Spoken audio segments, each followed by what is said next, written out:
Mushure mekutsvirwa nemba uye nekurasikirwa nezvinhu zvake, Trevor Dongo ari kuti iye hapana chekuraramira uye ari kuti mabhloga muri kufambisa nyaya dzenhema dzemijolo nezvimwe zvakadaro. Zviri nane hangu ndipfuure zvepane rino pasi. Welcome back to the channel. Please don't forget to like and subscribe. Ari kuti iye mabhloga mamunyanyira the level of toxicity that drives some bloggers and journalists these days is insane. I'm slowly starting to accept reality. That's why I had to gather up a bit of strength and courage to type this message. Fabricated stories are circulating, different versions for the sake of getting likes and tarnish my image. But avo vane information yakakwana are the closest kwandiri.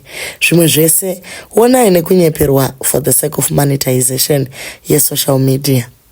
I lost things that took me years to accumulate. I also lost things that took me years to build. Furniture, clothes, shoes, studio equipment, company documents, flat, etc.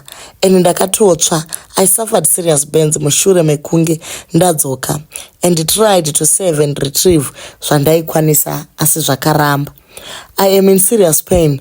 I've been a good father and friend. My life is ruined, but I would like to thank my friends and relatives that are genuine. Zimbabwe musicians, Jimmy Extra Large, Kelvin Motsi, Mabvuramiti, my doctor, my apostle, my lawyer, nevamwe vakadaro, McDonald McD Chidavayenzi.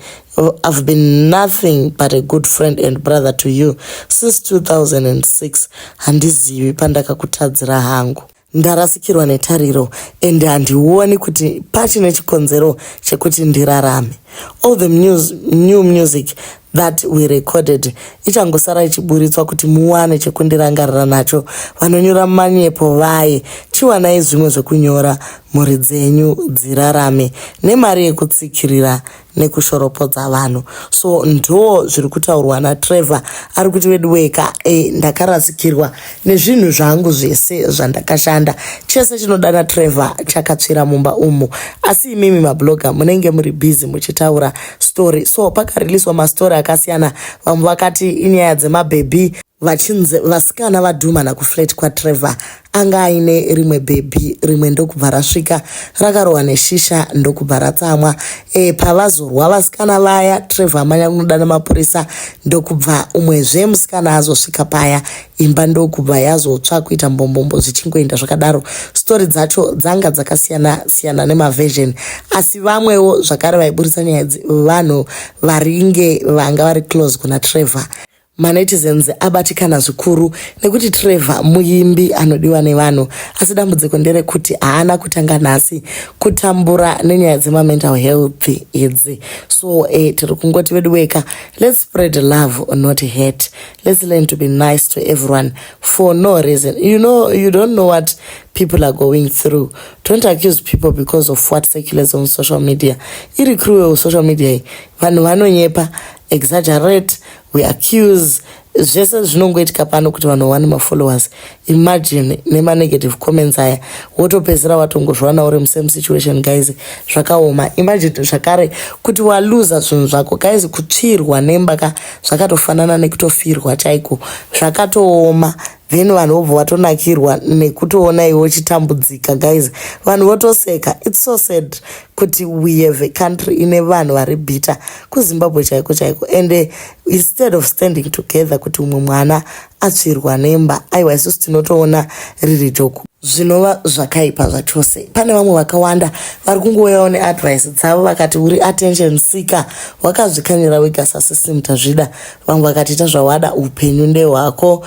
Vamwe vakati iwewe ndio unonyanyoimba dzerudo, asi kana wapedza kudaro wozoda kuita drama rakadai so mastreets iwe uchiimba one love, you should know better. So pane vari empathetic nevamwe vanotopusha zvokuti ukaramba uchiona macomments akadai unogona kungowira pasi. So tiri kungoti kuna Trevor Dongo tinotowirwawo nezvakaipa nezvinorema, zvimwe zvekuti hazvikuuraya asi zvinokuputitsa, asi unozongoona wega kuti hapana chiri nani chekudzanzi ndizvidarise upenyu hwangu. Bodo guys, upenyu hwakakosha. Pane vakawanda vari kutsvakawo kungoti vadoneterwe chero kamwe kanhu kadiki diki kekuti vagone kuendera mberi neupenyu hwavo, then iwewe unenge une upenyu hwakazara madhishi uchipfatukira wodhisaidha kuzvitorera. Dai waidonetwa upenyu waigona kupawo the next person ari kustrugula. So tiri kungoti susu ngatitendei Mwari nekutipa upenyu hwakadai, nekuziva kuti hatina simba pamusoro peupenyu hwedu. Mwari vanoita zvinhu zvese nechinangwa. Munhu ngaasimbe panyaya dzakadai, kuita murume chaiye wotoona kuti panapa ndikasamira, since you actually said you are a father. Ko vana vanosara vachiita sei kana munhu afunga hake kuzvipfuudza? Zvinhu zvacho bodo. Aiwa bodo, taramba.